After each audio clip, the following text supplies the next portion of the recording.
देखो सब लोग ध्यान दो, हम लोग न्यूमेरिकल्स कर रहे थे ना, तो वो एफबीडी वाले क्वेश्चंस एक तरफ से हमने सारे करा दिए थे आप लोग को। अब आगे देखो, ये शुरुआत से लेके अंत तक जितने भी अभी तक हमने टॉपिक करा दिए हैं उस पर बेस्ड क्वेश्चन है, ठीक है। ध्यान दीजिएगा। A car of mass 1000 kg, एक कार का मास है 1000 kilo, is moving with velocity of 10 meter per second and is acted upon by a force of 1000 Newton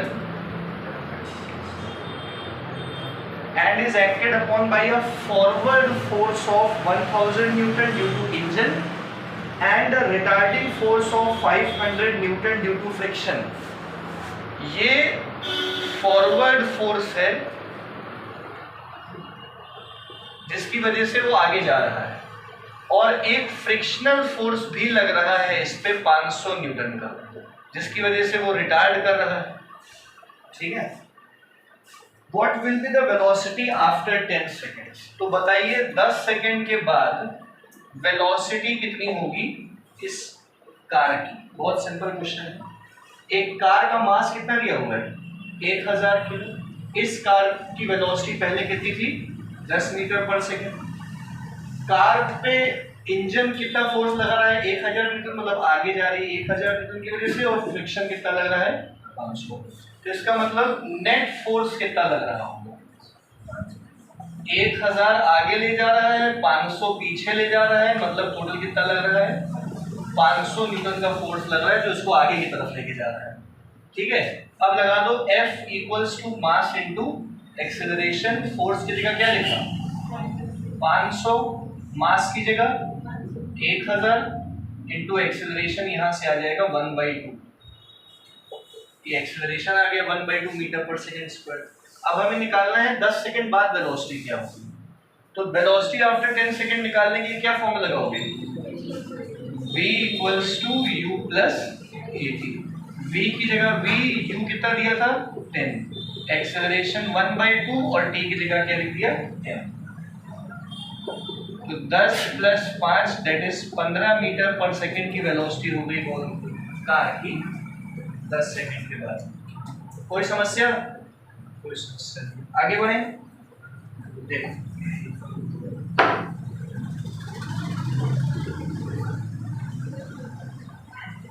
अगला सवाल देखिएगा।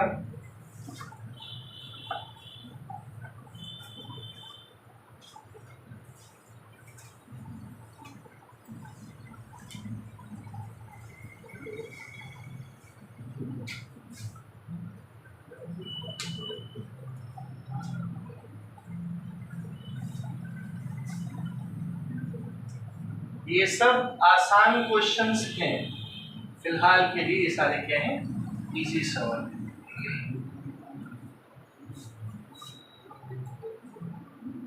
बातें मत करो। देखो अगला सवाल क्या है, a bullet of mass 0.04 kg, एक बुलेट का मास है 0.04 kg, moving with a speed of 90 metre पर सेकेंड, और ये बुलेट 90 मीटर पर सेकेंड की स्पीड से जाती है और एक वुडन ब्लॉक से टकराती है और रेस्ट पे आ जाती है। वुडन ब्लॉक के अंदर जाने के बाद बुलेट जो है वुडन ब्लॉक के अंदर जाने के बाद कहाँ गई रेस्ट पे, और रेस्ट पे आने से पहले 60 सेंटीमीटर की डिस्टेंस उसने कवर कर ली, 0.6 मीटर की डिस्टेंस कवर कर ली। तो सवाल क्या है, what is the average resistive force offered by the block to the bullet. तो ब्लॉक ने बुलेट पे कितना फोर्स लगाया होगा उसको रोकने के लिए। फोर्स का फॉर्मूला मास इनटू एक्सेलरेशन। अब मास तो हमको पता है 0.04 है, क्या पता करना होगा एक्सेलरेशन, और u v और s से एक्सेलरेशन आ जाएगा v square equal to final velocity है 0, u का स्क्वायर 90 का स्क्वायर +2a और s की जगह क्या लिखा 0.6। यहाँ से a की वैल्यू आ जाएगी, यहाँ रख के क्या आ जाएगा फोर्स आ जाएगा। हो जाएगा। ये सब साधारण से सवाल है, हम लोग आगे बढ़ जाते हैं। लिख रहे हो क्या ये सब सवाल? लिख रहे हो?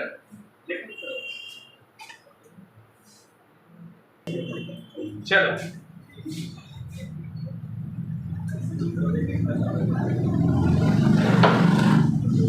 अगला सवाल देखिए बेटा। आओ थोड़ा सवालों पे काम करते हैं। अब पार्टिकल सुनिएगा।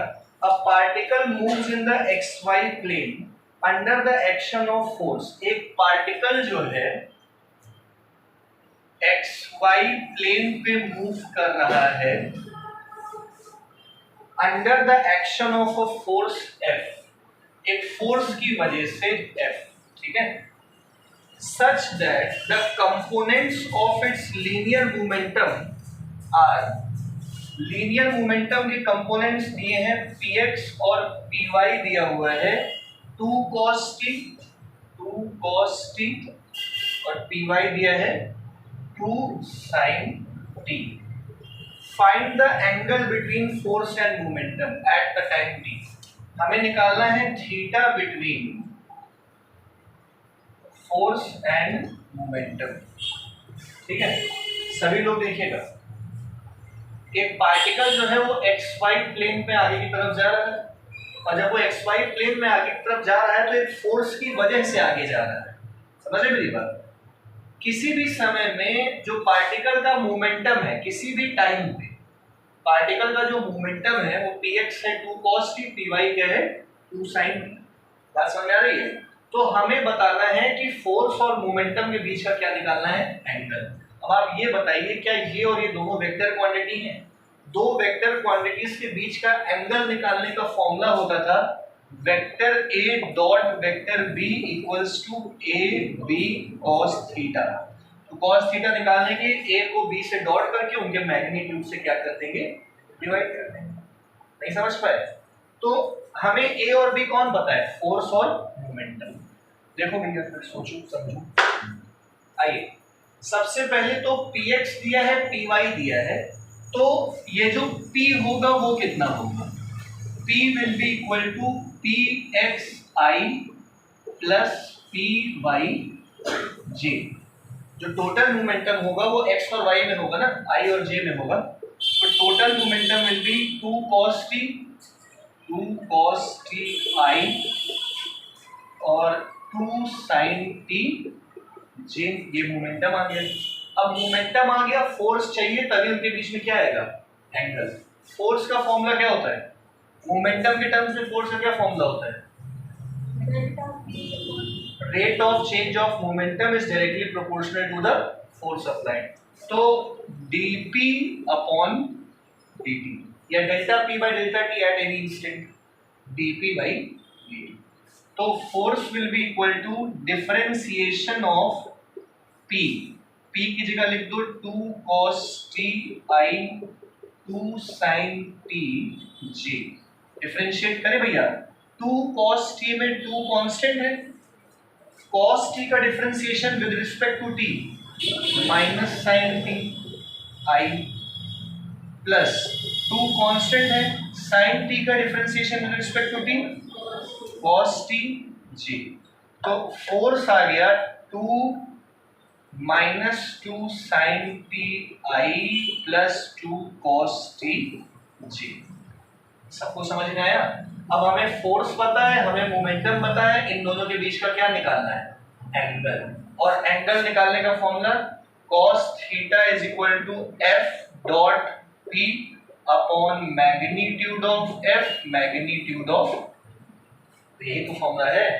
करो भैया a डॉट b, जरा देखो डायरेक्ट कर रहे हैं, p को f से डॉट कराना है, तो -2 डॉट प्रोडक्ट कैसे होता है, i का i से और j का, तो -2 sin t into 2 cos t minus 4 sin t cos t plus 2 cos t 2 sin t plus 4 sin t cos t minus 4 sin t cos t plus 4 sin t cos t कितना हो गया, नहीं समझ में आया। इन दोनों का डॉट करने से क्या आ गया, और जीरो के नीचे कुछ भी हो क्या ही फर्क पड़ता है, cos थीटा जीरो आ गया। cos थीटा जीरो कब होता है, जब थीटा की वैल्यू कितना डिग्री हो, तो दोनों के बीच का एंगल कितना डिग्री है, 90 डिग्री। क्या नहीं समझ में आया?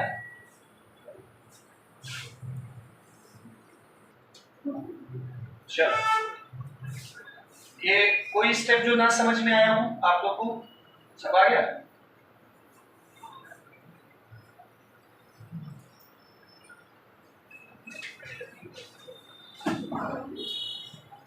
चलिए,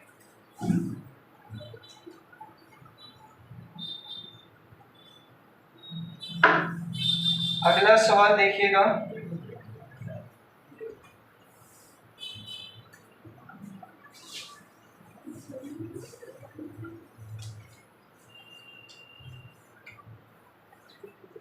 आजकल टाइम मिल रहा है पढ़ने का, स्कूल भी जा रहे हो, पढ़ रहे हो, उस तरह से बन पा रहा है मामला? नहीं तो कैसे करोगे भाई? कई जगहों पे बैठे कई बच्चे दिन रात पढ़ रहे होंगे और आप स्कूल जाके फिर कैसे पढ़ेंगे? देख लो, आओ अब बस बेटा, अब बस स्टार्ट्स फ्रॉम रेस्ट, अब bus starts from rest accelerating uniformly at 4 metre पर सेकेंड स्क्वायर। बेटा देख लीजिए पहले इधर, एक बस जो है रेस्ट से स्टार्ट करती है, मतलब इनिशियल वेलोसिटी क्या होगी, जीरो, और वो एक्सेलरेट कर रही है at t equals to 10 seconds, at t equals to 10 seconds a stone is dropped out of window of the bus 2 meter high। देखो भैया, बस जा रही है, इनिशियली बस रेस्ट पे थी जब टाइम क्या था, जीरो। सुन रहे हो बेटा? अभी बस ने एक्सेलरेट किया 4 मीटर पर सेकेंड स्क्वायर की रफ्तार से, और 10 सेकेंड के बाद बस से पत्थर छोड़ा गया, और ऊंचाई क्या थी पत्थर छोड़ने की, 2 मीटर। 2 मीटर की ऊंचाई से खिड़की से पत्थर छोड़ दिया गया होगा, छोड़ा गया है। What are the magnitude of velocity and acceleration of the stone at 10.2 seconds? At 10.2 seconds velocity क्या होगी स्टोन की, और एक्सेलरेशन क्या होगा पत्थर का, स्टोन का? पहले बताओ सवाल समझ में आया है? चलती बस से पत्थर छोड़ दिया गया, अब चलती बस से पत्थर छोड़ोगे तो पत्थर आगे जाएगा कि पीछे जाएगा, पीछे जाएगा, है कि नहीं है? आगे कहाँ चला जाएगा, साथ में नहीं गिरेगा, वो तुमको लगेगा लेकिन वो ऐसे जाएगा। जब आप लोग चलती हुई बस से पत्थर छोड़ोगे तो पत्थर ऐसे गिरे, मतलब पत्थर जो है उसमें एक्स और वाई दोनों कंपोनेंट ऑफ वेलोसिटी, एक्स और वाई दोनों कंपोनेंट ऑफ वेलोसिटी। बात समझ में आ रही है? यानी कि अगर आपको वेलोसिटी पता करनी है तो आपको पहले एक्स कंपोनेंट ऑफ वेलोसिटी चाहिए, वाई कंपोनेंट ऑफ वेलोसिटी चाहिए, और फिर दोनों का क्या चाहिए, रिजल्टेंट चाहिए। फिर हम लोग को यही काम एक्सेलरेशन में करना है। अब आप पत्थर कहीं से भी छोड़ दो, अचिंत तो चले गए मेरे ख्याल में, हाँ, तो आप कहीं से भी पत्थर छोड़ते हो तो पत्थर छोड़ोगे तो उसमें सिर्फ और सिर्फ वर्टिकल कंपोनेंट ऑफ एक्सेलरेशन होगा प्रियांशु भैया, दैट इज जी। तो ये तो 10 आएगा, ये क्या आएगा, 10 मीटर पर सेकेंड स्क्वायर नीचे तक। इस पे तो हमें मेहनत करनी नहीं है, हमें कहाँ मेहनत करनी है, यहाँ मेहनत करनी है। कर पाओगे? बताओ जरा, बी जल्दी से बताओ। अरे प्रोजेक्टाइल वाला ही भेजा लगाना है कि बताऊं? देखो अच्छा, आप लोग इसको छोड़ो, ये तो 10 है, इसका मामला खत्म करो। आप दिमाग कहाँ लगाओगे, बी पे। भैया देखो, पत्थर छोड़ा गया तो उसमें दो कंपोनेंट है, एक्स और वाई। अब कौन सा कंपोनेंट है जो नीचे गिरने से नहीं बदलेगा, वेलोसिटी का कौन सा कंपोनेंट नहीं बदलेगा नीचे गिरने से? एक्स कंपोनेंट नहीं बदलेगा, जैसे प्रोजेक्टाइल में होता था, एक्स कंपोनेंट पे जी का कोई असर नहीं पड़ता। तो हमको सीधा सीधा क्या निकालना है, वाई कंपोनेंट निकालना है। तो भैया y कंपोनेंट निकालते हैं और x कंपोनेंट निकालते हैं। पहले देखो vx is equal to u plus at होता है। v की जगह लिखा vx, u की जगह या ux और a की जगह लिखा ax इंटू t। इससे आप लोग vx पता करो, इसी से आप क्या पता करो vy पता करो, और फिर दोनों में क्या लगा देना v is equal to under root vx square plus vy square, तो v आ जाएगा। करिए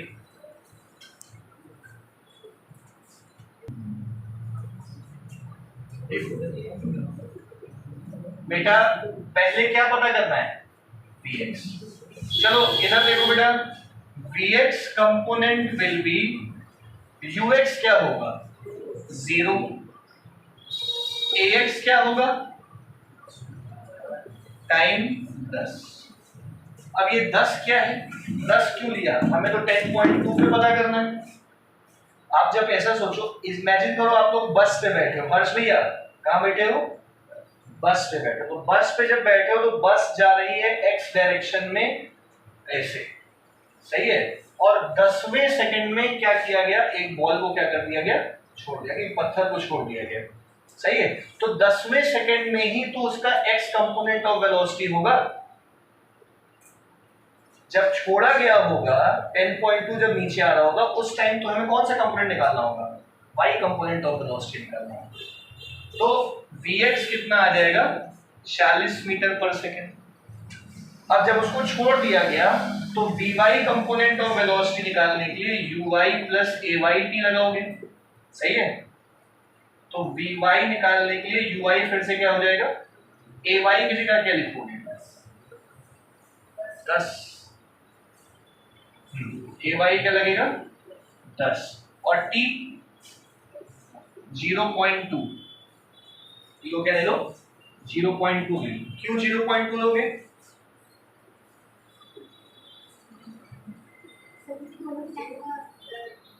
दसवें सेकंड में वो बस यहां पहुंची, 10 सेकंड में बस यहां से कहां पहुंची, यहां, समझ गए।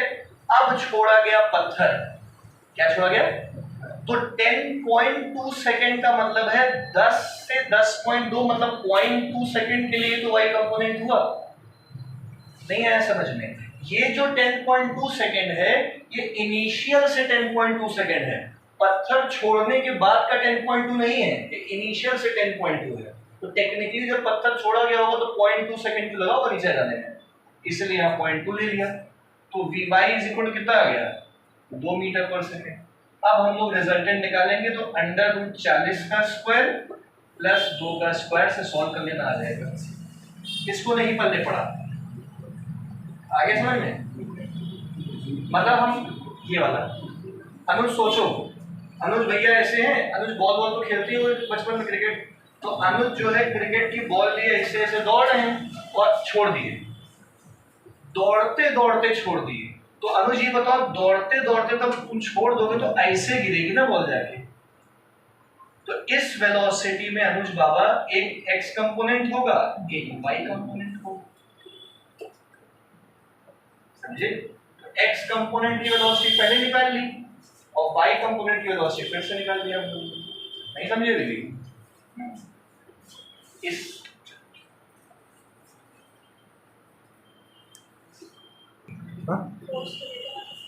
फोर्स नेगेटिव रिटार्डिंग होगा पाएगा।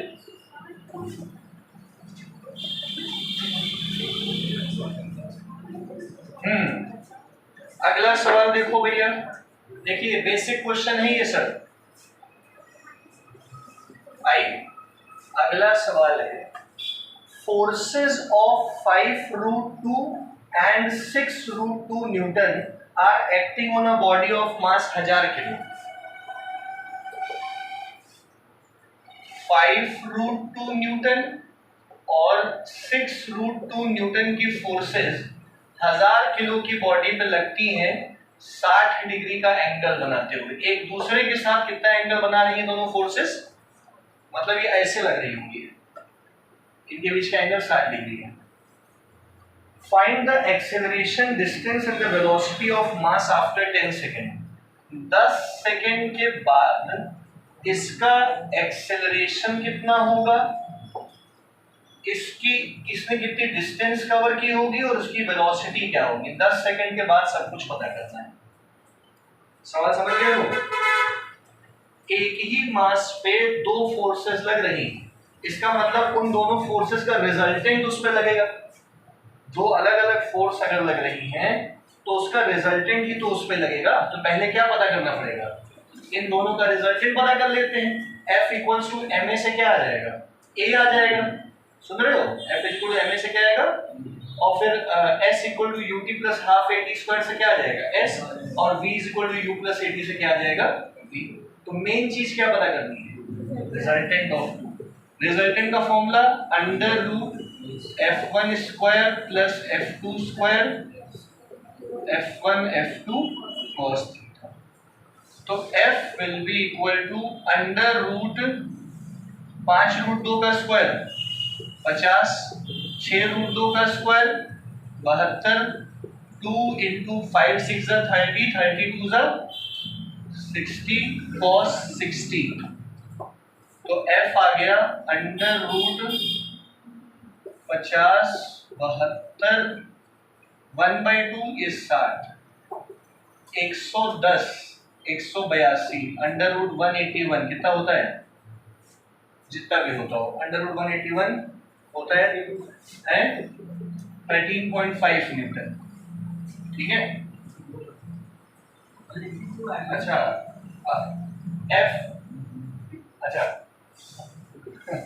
तो ये आ गया फोर्स। अब F is equal to ma से क्या निकाल लोगे, a, s equal to ut plus half at square से s और v is equal to u plus at से v निकाल लीजिए।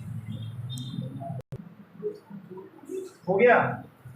देखिए पहले F इक्वल्स टू ma लगा दिया 13.5 डिवाइडेड बाई 1000 इक्वल टू क्या आ गया, एक्सेलरेशन आ गया होगा, कितना आया 0.0135 मीटर पर सेकंड स्क्वायर।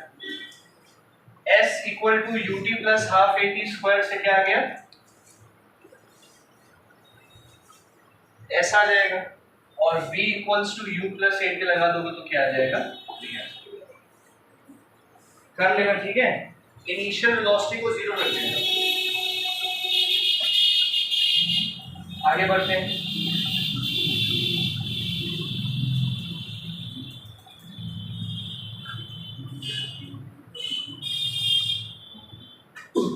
आगे की समझ आ रहा है? ये तो अभी बेसिक फॉर्मूले पे चल रहा है, ऐसा कुछ नहीं है।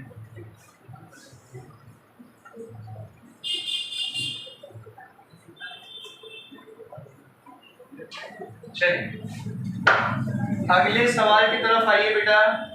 सवाल क्या है,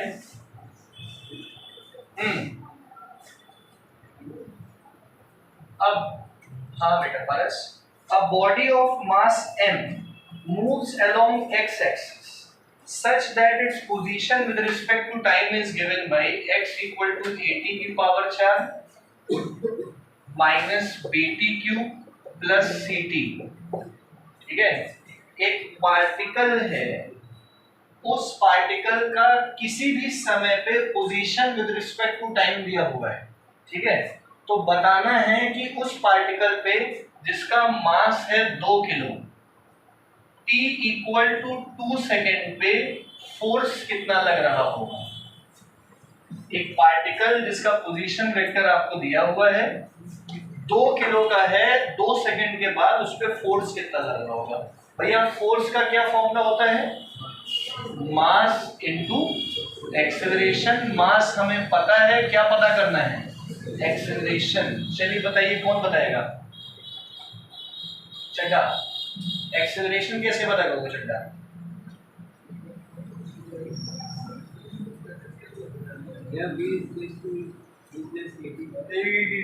हर जगह भी u प्लस 80।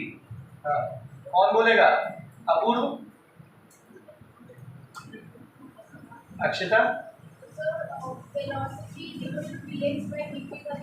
पहले velocity equal to dx by dt करके वेलोसिटी पता कर लेंगे, इसको डिफरेंशिएट करके वेलोसिटी आ जाएगी, और फिर वेलोसिटी का डिफरेंशिएशन करके क्या आ जाएगा, एक्सेलरेशन आ जाएगा और टाइम की जगह 2 रख के एक्सेलरेशन को यहाँ रख के f आ जाएगा। आगे सबको समझ में क्या आएगा? इसको डिफरेंशिएट करो भैया with respect to time. 4at³ to 3bt² plus ये वेलोसिटी आ गई। अब वेलोसिटी को डिफरेंशिएट करो, क्या आएगा? एक्सेलरेशन। इसको डिफरेंशिएट करो 12at², इसका 6bt और c का डिफरेंशिएशन 0। अब t की जगह क्या लिख दोगे? 2 रख दो।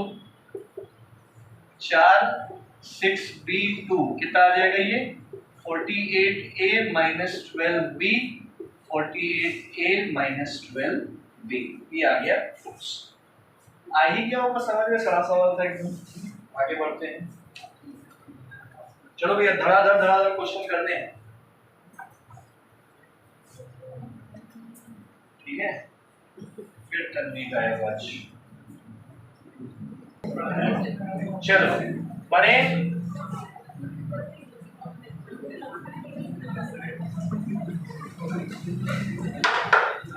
ये सवाल देखिएगा, ये 2019 मेंस का सवाल है, बहुत खतरनाक नहीं है, परेशान ना हो। कभी कभी लगता है हम बताएं ही ना कि ये मेंस का सवाल है, उससे ज्यादा सही रहेगा। अब बुलेट ऑफ मास 20 ग्राम, सुनिए एक बुलेट है, इसका मास कितना है? 20 ग्राम है, 0.02 kg, ठीक है? Has an initial speed of 1 metre पर second just before striking a mud wall, ठीक है? टकराने से जस्ट पहले स्पीड इतनी थी, just before it starts penetrating a mud wall of thickness 20 centimetre. Mud wall की थिकनेस दे रखी है 20 सेंटीमीटर, 0.2 मीटर। सवाल देखो, if the wall offers a resistance of, अगर वॉल जो है 2.5 × 10⁻⁻2 न्यूटन का क्या ऑफर करता है? रेजिस्टिव फोर्स, जिसकी वजह से वो बुलेट क्या हो रही होगी? रुक रही होगी। The speed of the bullet after emerging from the other side will be, तो क्या स्पीड होगी जब वो दूसरी तरफ से निकलेगी? सवाल समझ में आ गया है? बुलेट इधर से गई, उधर से निकली, तो कितने से निकली? सड़क पर।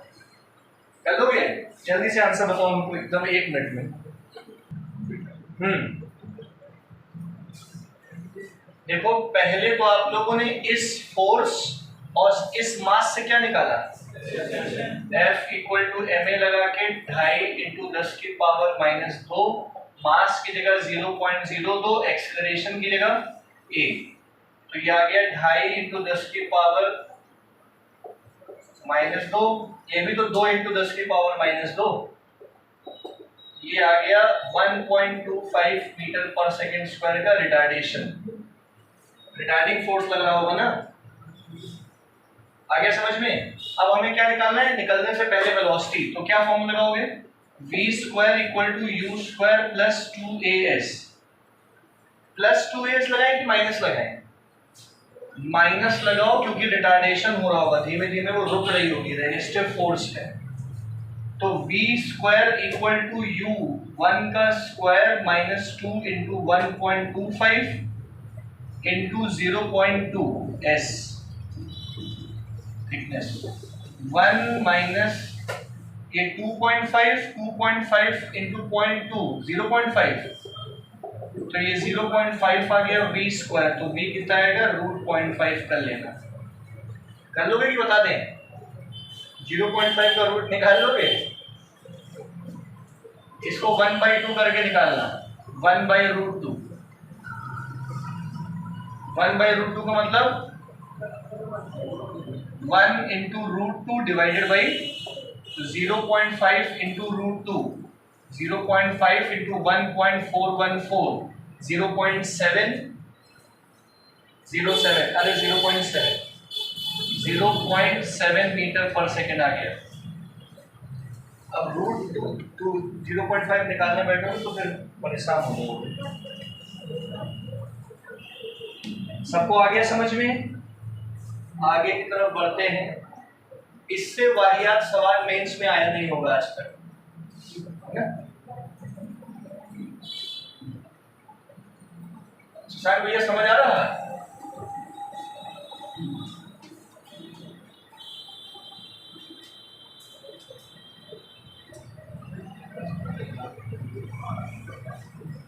चलो अगला सवाल देखिएगा।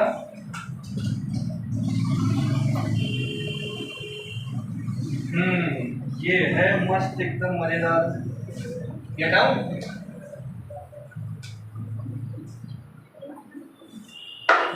आओ देखो बेटा, एन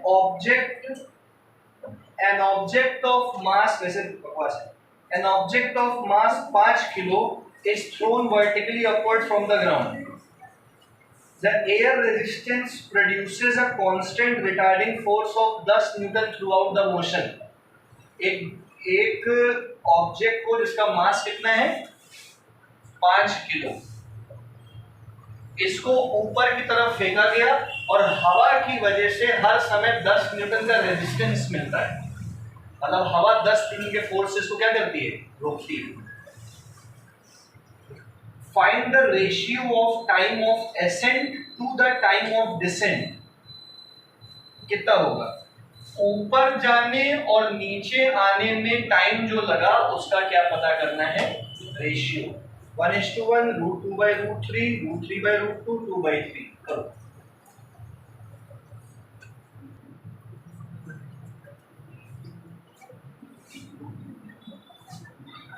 आओ भैया इधर देख लो, हम बताएं।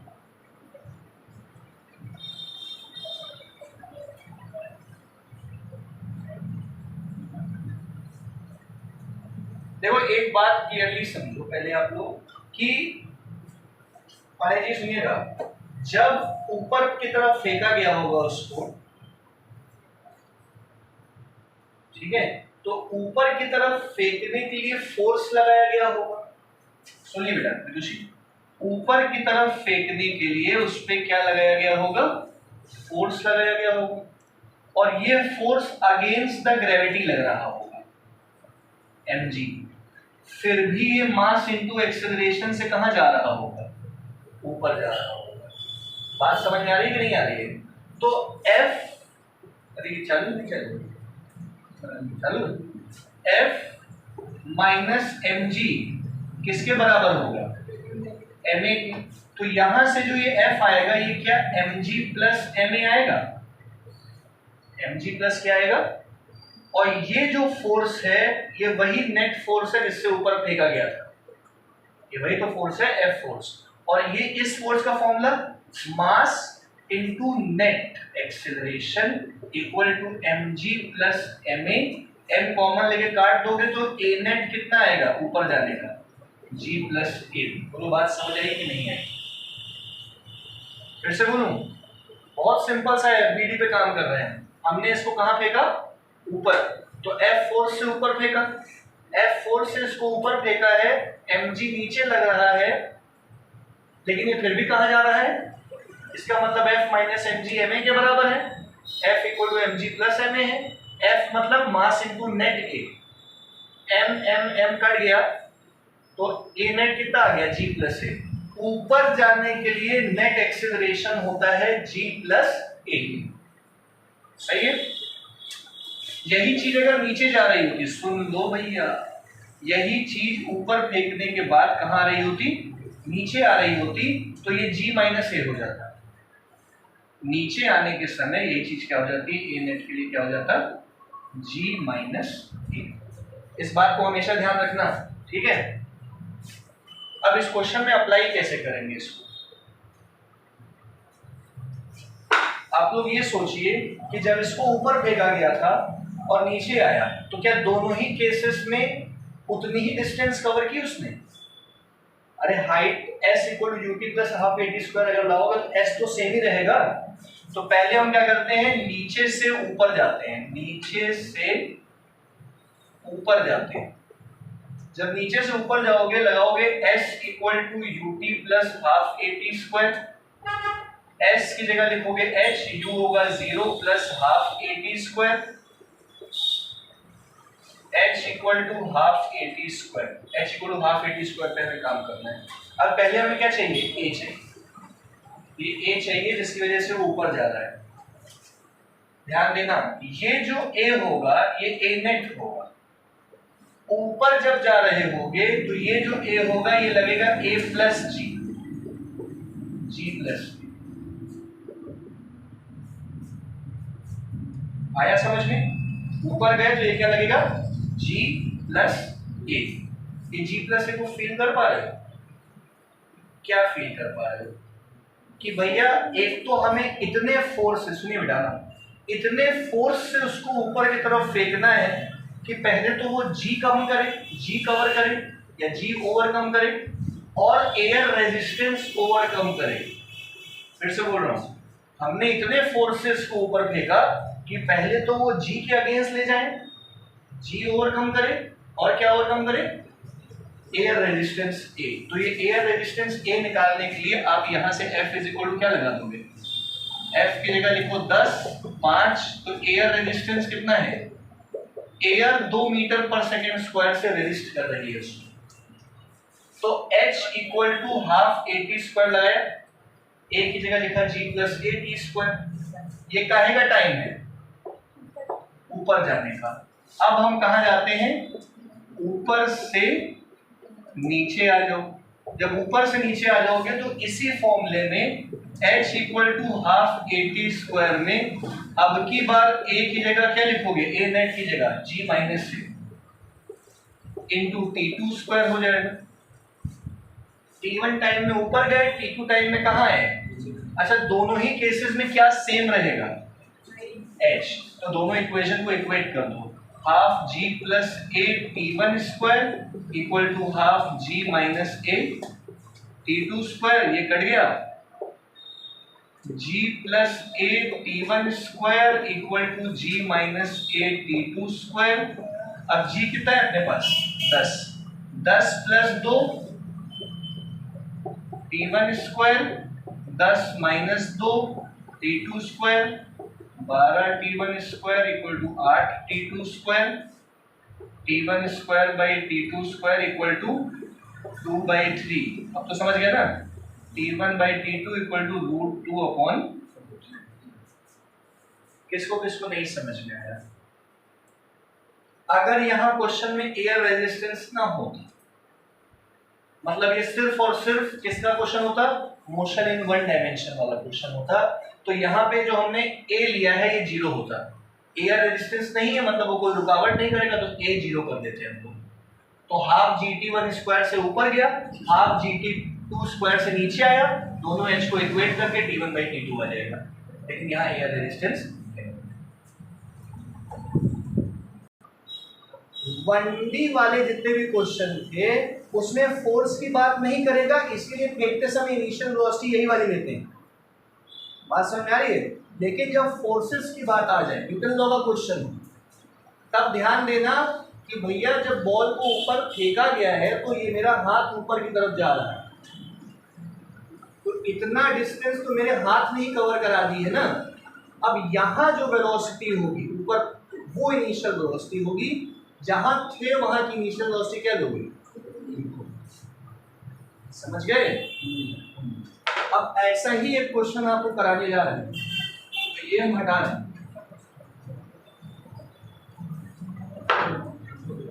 अगला वाला सवाल इसी कंसेप्ट को क्लियर करेगा। देखो,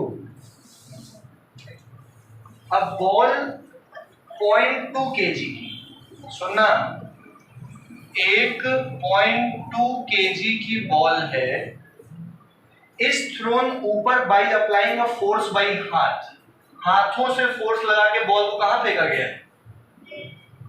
if the hand moves 0.2 metre while applying the force and the ball goes up to 2 meter height further। देखो हाथ जो है, हाथों को 0.2 मीटर ऊपर ले जाया गया, फिर वहां से बॉल 2 मीटर ऊपर गई है, तो पहले हैंड्स कितना ऊपर गए, 0.2 मीटर, और फिर बॉल कितना ऊपर गई, 2 मीटर, ठीक है। Find the magnitude of force, तो कितना फोर्स लगाया गया था। Find the magnitude of force. फिर से सवाल बोल दें, समझ गए।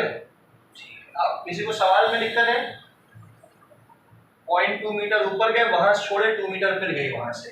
अब आप ऐसा समझ लीजिए, बेटा समझिएगा इधर, कि ये मार्कर जो मेरे हाथ में है 0.2 kg का, माने जी इसको मैं 0.2 मीटर ऊपर ले गया, तो यहां तो वेलोसिटी 0, यहां आके कुछ वेलोसिटी एक्वायर करेगा मेरा हाथ, और वही वेलोसिटी एक्वायर कर लेगा ये मार्कर। तो हाथ वाले मोशन की इनिशियल वेलोसिटी ये रही, फाइनल वेलोसिटी ये रही, और अपने आप जाने वाले मोशन की इनिशियल वेलोसिटी हाथ वाले की फाइनल वेलोसिटी, और सबसे ऊपर पहुंच के वेलोसिटी क्या हो जाएगी। तो यहाँ दो मोशन है, हाथ वाला motion plus against the gravity वाला मोशन, उन दोनों का इस्तेमाल करके आपको एक्सेलरेशन पता करना है, और मास इनटू एक्सेलरेशन से क्या आ जाएगा, फोर्स। बता रहे हैं। आओ सभी लोग इधर देखो बेटा, आप लोग ये समझिए, ये मेरे हाथ में क्या था, मार्कर, ये मैंने मार्कर को ऊपर ले गया, छोड़ दिया, आ गया नीचे मेरे पास। तो हमने फोर्स कहाँ लगाया, इनिशियली ही तो फोर्स लगाया मैंने। तो आप लोग इसको दो हिस्सों में बांट दो। ये देखो, ये मेरा हाथ, ये हाथ गया 2 मीटर, 0.2 मीटर ऊपर, 0.2 मीटर ऊपर, यही तो फोर्स लगाया मैंने। उसके बाद तो ये 2 मीटर अपने आप ऊपर गया। अब बताओ यहां पे फाइनल वेलोसिटी क्या होगी, 0। सही है। एक काम करते हैं, इस वाले से इस वाले मोशन का इस्तेमाल करते हैं, अगेंस्ट द ग्रेविटी वाले का पहले इस्तेमाल करते हैं। अगेंस्ट द ग्रेविटी, यहां से जब यहां जाओगे तो v square equal to u square plus 2as लगाओगे। v की जगह क्या लिखोगे, 0। इनिशियली वेलोसिटी u स्क्वायर है, -2, a की जगह g, s की जगह 2, 2 ही मीटर तो गया अगेंस्ट द ग्रेविटी। तो u square equal to 4g, तो u square equal to 4 × 10 40, u square आ गया 40, u आ गया √40। अब ये u कहां की वेलोसिटी है, यहां पे। जब हाथ से बॉल छूट गई है, अपूर्व, जब हाथ से बॉल क्या हो गई है, अब यहां से यहां आ जाओ, फिर से देखो, लेकिन यहां से भी तो वेलोसिटी दी गई होगी ना, मैं 0 ले लेते हैं, यहां पे वेलोसिटी क्या ले लेते हैं, 0, और इस वाली को क्या कहते हैं, फाइनल वेलोसिटी। अब हाथ से मोशन, ठीक है। अब यहां से यहां जब आओगे तो फिर से लगा दो, v square equal to u square plus 2as। इस वाले v की जगह क्या लिखोगे, √40 का स्क्वायर क्या हो जाएगा, u क्या होगा, a निकालते हैं, और s कितना है 0.2, तो 0.4 a कितना आ गया, 100 मीटर पर सेकेंड स्क्वायर का एक्सेलरेशन आ गया। मतलब हमने 100 मीटर पर सेकेंड स्क्वायर के एक्सेलरेशन से इसको फेंका था ऊपर। अब F = ma से क्या लगा दो, फोर्स। मास की जगह 0.2, a की जगह 100, ये कितना आ गया। तो इनिशियली आपने 20 न्यूटन का फोर्स दिया होगा, तब वो जाके ऊपर ऐसे गया होगा। नहीं पल्ले पड़ा, अभी भी नहीं आया, तो हम क्या कर सकते हैं। ये सब मेंस के सवाल थे अभी जो किए हैं आपने, बहुत टफ नहीं थे, पर कंसेप्ट क्लियर होगा तो हो जाएंगे।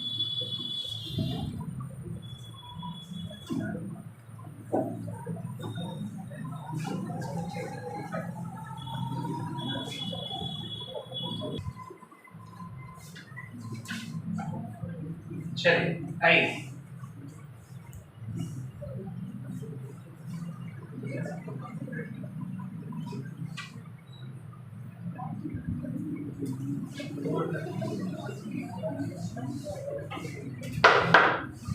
अभी ये हम लोग इम्पल्स पे क्वेश्चन करते हैं। इम्पल्स जानते हो ना, वो फोर्स जो बहुत छोटे टाइम पीरियड के लिए लगे, वो इम्पल्स कहलाता है। आइए ध्यान दीजिएगा। हाँ भैया, सवाल क्या है, एक 150 ग्राम की क्रिकेट बॉल, 150 ग्राम की cricket ball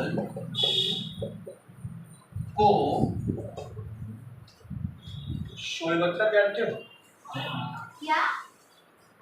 Shoaib Akhtar 150 kilometre per hour की रफ्तार से, अरे छोड़ो, 50 मीटर पर सेकंड की रफ्तार से फेंकता है राहुल द्रविड़ की तरफ।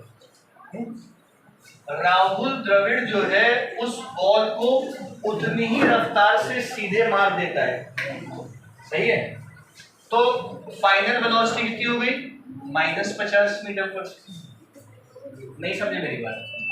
तो बताइए कि द्रविड़ ने कितना इंपल्स जनरेट किया और उसके बैट ने कितना फोर्स लगाया इन 0.1 सेकेंड। सवाल फिर से समझ लीजिएगा कि समझ में आ गया है, इजी सवाल है। अब भैया इम्पल्स का मतलब क्या बताया था मैंने? इम्पल्स का मतलब होता है m delta v, change in momentum को इम्पल्स कहते हैं। क्या ये मैंने बताया है? एक बताया होगा j equal to F delta t और एक बताया होगा m डेल्टा। तो j इक्वल टू मास की जगह 0.15, डेल्टा v का मतलब होता है फाइनल माइनस, तो v पता है, u पता है, j निकाल लेना, j को यहां रख के और डेल्टा टी रख के क्या निकाल लेना? f निकाल लेना। हो जाएगा क्वेश्चन, छोड़ो करने की जरूरत नहीं। अगला सवाल करो, बढ़िया सवाल। ये सवाल मजा आ जाएगी आपको, आसान ही है लेकिन।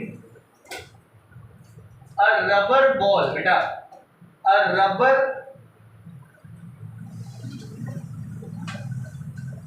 rubber ball of mass 50 gram falls from a height of 1 meter and rebounds to a height of 0.5 meter after striking the ground. एक रबर की बॉल जिसका मास है 50 ग्राम, ये ऊपर से छोड़ी गई, ठीक भैया, 1 मीटर की हाइट से छोड़ने के बाद वो टकरा के 0.5 मीटर की हाइट तक आती है, ठीक है? अब सवाल क्या है? Find the impulse and the average force between the ball and the ground when contact time is 0.1 second।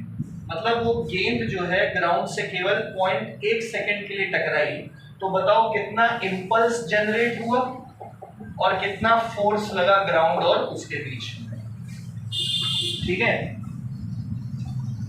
हाँ, सवाल समझ में आ गया है? गेंद छोड़ी गई, 1 मीटर से टकरा के कितने ऊपर आई? 0.5 मीटर। आप लोग एक चीज समझ लो, मन में इम्पल्स का फॉर्मूला, पीछे कौन बैठा है? हर्ष। इम्पल्स का formula change in momentum. Impulse का फॉर्मूला चेंज इन मोमेंटम, मतलब टकराने से जस्ट पहले का मोमेंटम इज इनिशियल मोमेंटम, टकराने के बाद का मोमेंटम इज फाइनल मोमेंटम, और दोनों को माइनस करोगे तो कौन सा मोमेंटम? Change in momentum. और चेंज इन मोमेंटम का मतलब क्या हो गया? इम्पल्स। और इम्पल्स आ जाएगा तो फोर्स तो आ ही जाएगा। क्या बोला रौनक?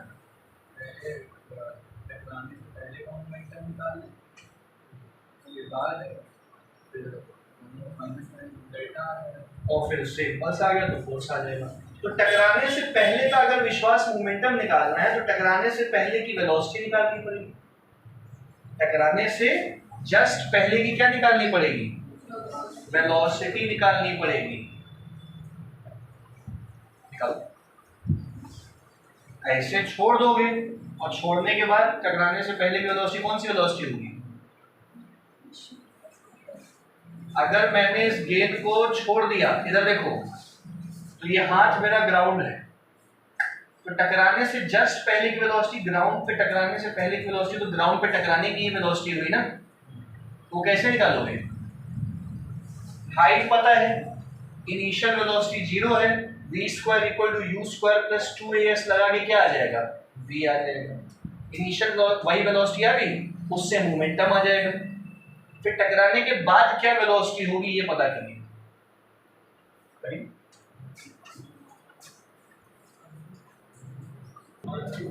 हाँ भैया देखो देखो, इस क्वेश्चन को पानी जी अपूर्व भैया दो हिस्सों में तोड़ लेते हैं।